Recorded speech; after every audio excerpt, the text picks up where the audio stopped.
কৃষক বন্ধু field verification ফর্মটি ফিল আপ করার সময় এই ভুলগুলির কারণে আপনারও আবেদন বাতিল হতে পারে। তাই ফর্মটি কিভাবে একদম সম্পূর্ণ নিজে হাতে নির্ভুল ফিল আপ করবেন স্টেপ বাই স্টেপ সেটাই গাইড করে দেবো এই ভিডিওতে।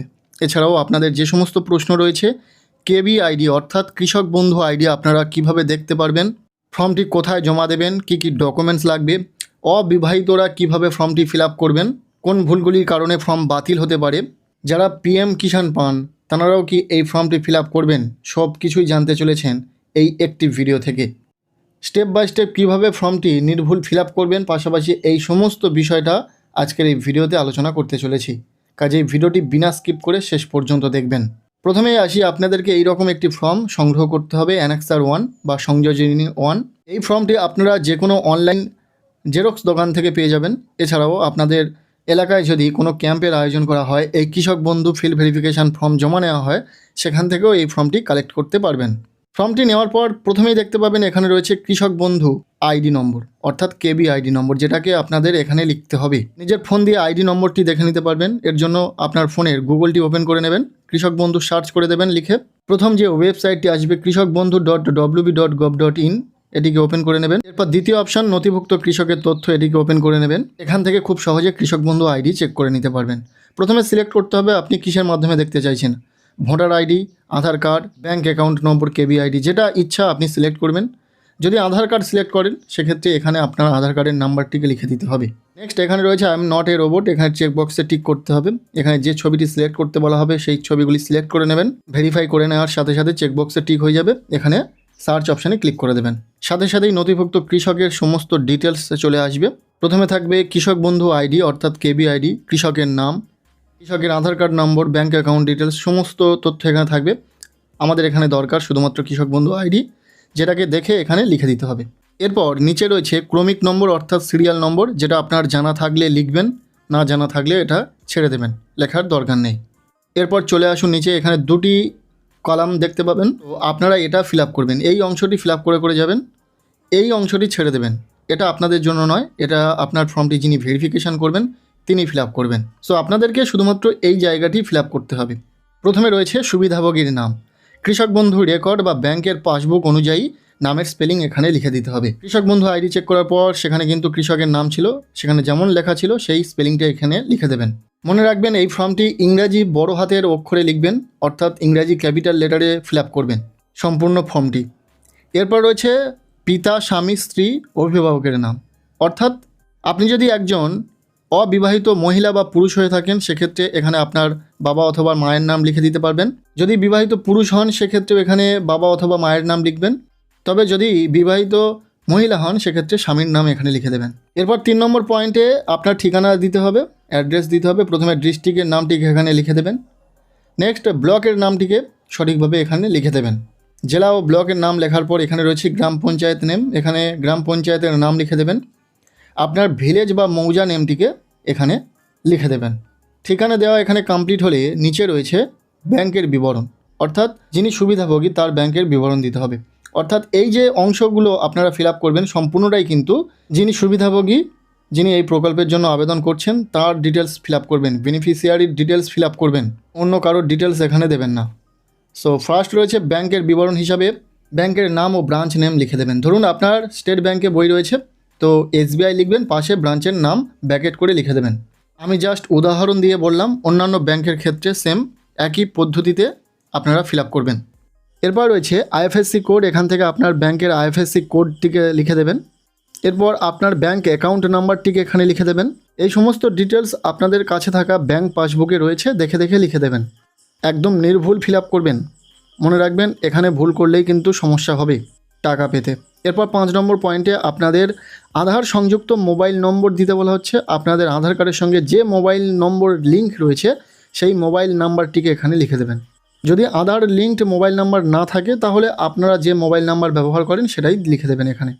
আচ্ছা, এরপর রয়েছে আধার নাম্বার, এখানে আবেদনকারীর যে আধার নাম্বার সেটিকে সঠিকভাবে লিখে দেবেন। নেক্সট 7 নম্বর পয়েন্ট, এখানে আপনাদের ভোটার কার্ডের কিছু ডিটেলস দিতে লাগবে। যেমন প্রথমেই রয়েছে এপিক নম্বর, অর্থাৎ আপনাদের ভোটার কার্ডে যে নাম্বারটি রয়েছে সেই নাম্বারটিকে এখানে লিখে দেবেন, এপিক নাম্বার। এরপর রয়েছে এসি নাম্বার, অর্থাৎ অ্যাসেম্বলি কনস্টিটিউয়েন্সি নাম্বার। এর বাংলা অর্থ হলো বিধানসভার নাম্বার। বিধানসভার নাম এবং নাম্বারটিকে লিখে দেবেন। এরপর রয়েছে পার্ট নাম্বার। পার্ট নাম্বার অর্থাৎ বুথ নাম্বার। আপনারা যে বুথে ভোট দেন সেই বুথ নাম্বারটিকে এখানে লিখে দিতে হবে। নেক্সট রয়েছে সিরিয়াল নাম্বার, অর্থাৎ ভোটার লিস্ট অনুযায়ী আপনার নাম কত নম্বর সিরিয়ালে রয়েছে সেই ভোটার লিস্টে, সেটা দেখে দেখে এখানে লিখে দেবেন। আচ্ছা, এই সমস্ত বিষয় যদি আপনার না জানা থাকে তাহলে কারোর থেকে জেনে তবেই লিখবেন। সবচেয়ে সহজ হয় আপনাদের প্রত্যেকের বাড়িতে বিএলও দ্বারা ভোটের আগে যে চিরকুট দেওয়া হয়েছিল সেখানে কিন্তু এই সমস্ত ডিটেলস পেয়ে যাবেন, যেটা আপনারা দেখে দেখে এখানে লিখে দেবেন জাস্ট, সেটা সম্পূর্ণ নির্ভুল হবে। বোঝাতে পারলাম?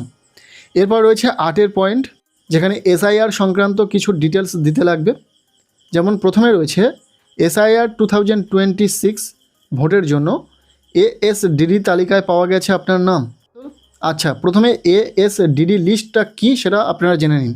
আপনাদের যাদের নাম এসআইআরে বাদ গেছিল, নামটি কোন তালিকাভুক্ত হয়েছে? এএসডিডি তালিকা, যার অর্থ হলো অ্যাবসেন্ট, শিফটেড, ডেড বা ডুপ্লিকেট। এর বাংলা মানে অনুপস্থিত, স্থানান্তরিত বা এক স্থান থেকে অন্য স্থানে চলে গেছে, মৃত বা শ্রাদিশ। এই লিস্টের মধ্যে পাওয়া গেছে বা এই লিস্টে অন্তর্ভুক্ত রয়েছে, এসআইআরে নাম বাদ গেছিল আপনার। তারপর যদি আপনাদের এই এএসডিডি তালিকাভুক্ত হয়ে থাকে আপনাদের নাম, তাহলে সেটাকে এখানে ইয়েস নোতে অ্যান্সার করতে হবে। যদি আপনার নাম এসআইআরে বাদ না গিয়ে থাকে, এএসডিডি তালিকায় না থেকে থাকে, তাহলে এখানে সরাসরি নো লিখে দেবেন। মনে রাখবেন এই জায়গাগুলি খুবই গুরুত্ব দিয়ে ফিল আপ করবেন, বিশেষ করে 8 নম্বর পয়েন্ট। এখানে ভুল হলেই কিন্তু আপনাদের কৃষক বন্ধু প্রকল্প থেকে নাম বাতিল হতে পারে।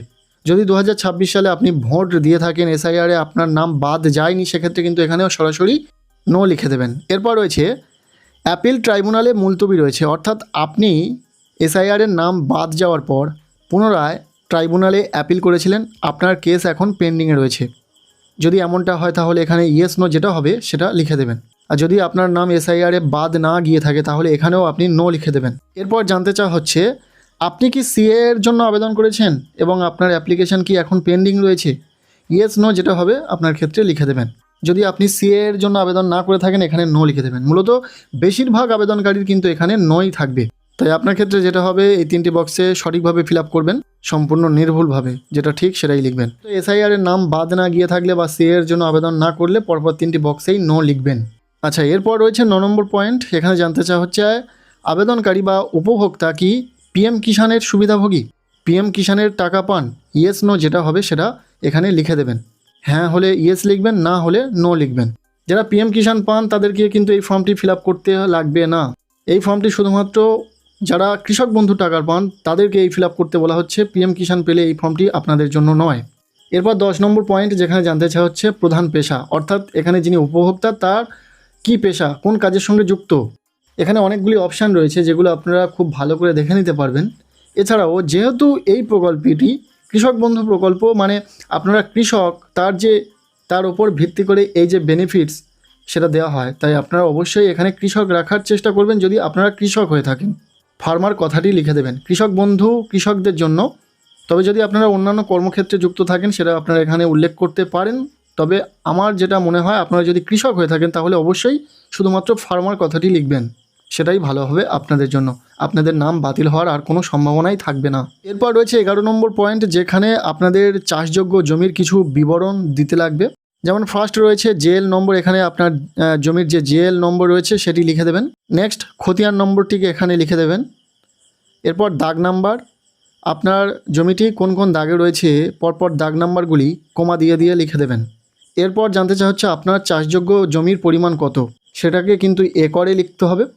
আপনার কাছে যে পর্চা রয়েছে সেখানে কিন্তু একরে উল্লেখ রয়েছে জমির পরিমাণ কত, সেটাকে লিখে দেবেন এখানে দেখে দেখে। নেক্সট জানতে চাওয়া হচ্ছে আপনি যে খতিয়ান বা আরওআর কপিটি ডাউনলোড করেছেন সেখানে তারিখ কত রয়েছে। আপনার কাছে যে আরওআর কপি বা পর্চা রয়েছে সেখানে কিন্তু আপনারা দেখতে পাবেন, সেই ডেটটি এখানে লিখে দেবেন। কিভাবে মাত্র 5 মিনিট সময়ের মধ্যে বাড়িতে বসে আরওআর কপির জন্য আবেদন করতে পারবেন এবং সম্পূর্ণ ফ্রিতে ডাউনলোড করতে পারবেন সেই নিয়ে ভিডিও দিয়েছি। যারা ভিডিওটি দেখেননি অবশ্যই এই ভিডিওর ডেসক্রিপশানে ভিডিওর লিঙ্ক দিয়ে রাখবো, দেখে নেবেন। এরপর জানতে চাওয়া হচ্ছে আপনার জমির দখলের ধরন। আপনি কি জমিটি ক্রয় করেছেন, উত্তরাধিকার সূত্রে পেয়েছেন, নাকি হস্তান্তর, নাকি অন্যান্য? আপনার ক্ষেত্রে যেটা হবে সেটা এখান থেকে লিখে দেবেন। ইংরাজিতে নিচে রয়েছে, আপনারা দেখে দেখে এখানে লিখে দেবেন আপনার ক্ষেত্রে যেটা হবে। জমির ডিটেলস দেওয়া কমপ্লিট। এরপর রয়েছে সবচেয়ে ভাইটাল পয়েন্ট 12 নম্বর পয়েন্ট, যেখানে জানতে চাওয়া হচ্ছে আপনি কি ইনকাম ট্যাক্স পেয়ার, অর্থাৎ আপনি কি ইনকাম ট্যাক্স দেন, হ্যাঁ অথবা না, যেটা হবে সেটা এখানে লিখে দেবেন। মনে রাখবেন, যারা ইনকাম ট্যাক্স দেন তারা হয়তো এই প্রকল্প থেকে বঞ্চিত হবেন, এই প্রকল্পের সুবিধা বা আর্থিক যে সহায়তা সেটা পাবেন না। তার কারণ অন্যান্য প্রকল্পে আমরা দেখেছি যে ইনকাম ট্যাক্স পেয়ারদের আবেদন বাতিল করা হয়েছে। তো সেক্ষেত্রে আপনাদেরও আবেদন বাতিল হয়ে যাবে যদি এখানে ইয়েস লেখেন, অর্থাৎ যদি আপনারা ইনকাম ট্যাক্স পেয়ার হন। কারা ইনকাম ট্যাক্স দেন? যাদের মাসিক ইনকাম 1 লক্ষ টাকারও বেশি তারা শুধুমাত্র ইনকাম ট্যাক্স দেন। তাই এখানে ভুল লিখবেন না। এখানে ফর্ম ফিল আপ শেষ নয়, চলে আসুন পরবর্তী পৃষ্ঠায়। এখানে রয়েছে স্বামী অথবা স্ত্রীর বিবরণ, স্পাউস ডিটেলস। অর্থাৎ আপনি যদি বিবাহিত পুরুষ হয়ে থাকেন তাহলে এই জায়গাটিতে আপনার স্ত্রীর ডিটেলস ফিল আপ করবেন, আর যদি আপনি বিবাহিত মহিলা হয়ে থাকেন তাহলে এই জায়গাটিতে আপনার স্বামীর ডিটেলস ফিল আপ করবেন। অনেকে জানতে চাইছিলেন অবিবাহিত হলে কি করব। দেখুন, অবিবাহিত হলে এই জায়গাটি আপনাদের জন্য নয়, এই জায়গাটিতে আপনাদের কোনো কিছু ফিল আপ করতে লাগবে না। প্রথম রয়েছে স্বামী অথবা স্ত্রীর নাম, নেম অফ স্পাউস। অর্থাৎ আপনি যদি বিবাহিত মহিলা হয়ে থাকেন এখানে আপনার স্বামীর নাম লিখবেন, ফুল নেম। আর আপনি যদি বিবাহিত পুরুষ হয়ে থাকেন এখানে আপনার স্ত্রীর নাম লিখে দেবেন। এরপর রয়েছে ব্যাংকের বিবরণ। এখানে আপনি যার ডিটেলস দেবেন তার ব্যাংকের ডিটেলস দিতে লাগবে। এখানে প্রথমে রয়েছে name of bank and branch. এখানে তার ব্যাংকের নাম এবং ব্রাঞ্চের নাম লিখতে হবে। কীভাবে লিখবেন আমি আগেই দেখিয়েছি। এরপর এখানে অ্যাকাউন্টের নাম্বারটিকে লিখে দেবেন। নেক্সট 15 নম্বর পয়েন্টে রয়েছে আধার সংযুক্ত মোবাইল নম্বর। যার ডিটেলস এখানে দিচ্ছেন তার আধার কার্ডের সঙ্গে যে মোবাইল নাম্বারটি লিঙ্কড রয়েছে সেই নাম্বারটিকে এখানে সঠিকভাবে লিখে দেবেন। যদি আধার কার্ডের সঙ্গে মোবাইল নাম্বার লিঙ্কড না থাকে আপনারা যে নাম্বার ব্যবহার করেন সেই নাম্বারটি দেবেন। এরপর 16 নম্বর পয়েন্টে এখানে আধার নাম্বারটিকে লিখে দেবেন। এরপর রয়েছে 17 নম্বর পয়েন্ট, এখানে ভোটার কার্ডের কিছু ডিটেলস দিতে লাগবে। এখানে যার ডিটেলস দিচ্ছেন তার ভোটার কার্ডের নাম্বারটিকে লিখে দেবেন, এপিক নম্বর। এরপর এসি নাম্বারটিকে লিখে দেবেন, অর্থাৎ অ্যাসেম্বলি কনস্টিটিউয়েন্সি নাম্বার, বিধানসভার নাম্বার, বিধানসভার নামটিও পাশে লিখে দিতে পারেন।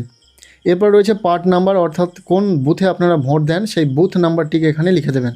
এরপর এখানে দিতে হবে সিরিয়াল নাম্বার, ভোটার লিস্টে যার ডিটেলস দিচ্ছেন কত নম্বর সিরিয়ালে রয়েছে তার নাম, সেই নাম্বারটিকে এখানে লিখে দেবেন। এরপর জানতে চাওয়া হচ্ছে যার ডিটেলস দিচ্ছেন তিনি কেবিএনের সুবিধাভোগী কিনা।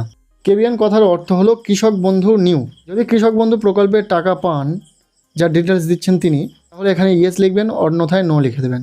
এরপর 19 নম্বর পয়েন্ট, যেখানে এসআইআর সংক্রান্ত কিছু ডিটেলস দিতে হবে। প্রথমে রয়েছে যার ডিটেলস দিচ্ছেন তার নাম কি এএসডিডি তালিকায় পাওয়া গেছে। এএসডিডি কথার অর্থ হলো অ্যাবসেন্ট, শিফটেড, ডেড বা ডুপ্লিকেট। আপনার ক্ষেত্রে ইয়েস নো যেটা হবে লিখে দেবেন। যদি এসআইআর এর নাম বাদ না গিয়ে থাকে তাহলে এখানে নো লিখে দেবেন। এরপর রয়েছে আপনার নাম যদি এসআইআর এ বাদ গিয়ে থাকে, আপনি যদি ট্রাইব্যুনালে আবারও আপিল করেছেন এবং আপনার কেস পেন্ডিংয়ে রয়েছে, সেক্ষেত্রে ইয়েস নো যেটা হবে সেটা লিখে দেবেন। এসআইআর এর নাম বাদ না গিয়ে থাকলে তাহলে পরপর এই দুটি বক্সেই নো লিখবেন। এরপরে জানতে চাওয়া হচ্ছে যার ডিটেলস দিচ্ছেন তিনি কি সিএ এর জন্য আবেদন করেছেন এবং আপনার অ্যাপ্লিকেশন পেন্ডিংয়ের ইয়েস অথবা নো যেটা হবে লিখে দেবেন। এরপর রয়েছে 20 নম্বর পয়েন্ট, যেখানে জানতে চাওয়া হচ্ছে পিএম কিষাণের সুবিধাভোগী কিনা, অর্থাৎ পিএম কিষাণের টাকা পান কিনা। ইয়েস নো যেটা হবে লিখে দেবেন। সবশেষে রয়েছে পেশা, কোন পেশার সঙ্গে যুক্ত সেটা লিখে দেবেন। ফর্ম ফিল আপ এখানেই শেষ। এখানে একটি অঙ্গীকার পত্র রয়েছে যেটাকে আপনারা খুব ভালো করে রিড করে নেবেন। এরপর নিচে রয়েছে সুবিধাভোগীর স্বাক্ষর, অর্থাৎ যিনি আবেদনকারী এখানে একটি সিগনেচার করবেন। যদি না সই করতে পারে তাহলে এখানে আঙুলের টিপছাপ দিতে হবে। এখানেই ফর্ম ফিল আপ সম্পূর্ণ শেষ হলো। নিচের যে অংশটি রয়েছে সেটা শুধুমাত্র অফিসিয়াল ইউজের জন্য, এখানে আপনাদের কোনো কিছু লিখতে হবে না। ফর্ম ফিল আপ এখানেই শেষ। এখন প্রশ্ন হলো যে এই ফর্মটি আপনারা কোথায় জমা দেবেন। দেখুন, এই ফর্মটি আপনাদেরকে জমা দিতে হবে এডিও অফিসে, বিডিও নয় কিন্তু। আপনার নিকটবর্তী যে এডিও অফিস রয়েছে সেখানে আপনি এই ফর্মটি জমা দেবেন। এছাড়াও আপনাদের এলাকায় কোনো ক্যাম্পের আয়োজন হতে পারে বা আপনাদের যে পঞ্চায়েত অফিস রয়েছে সেখানেও জমা নিতে পারে নির্দিষ্ট দিনে। তাই এটাকে আপনাদের খোঁজ রাখতে হবে।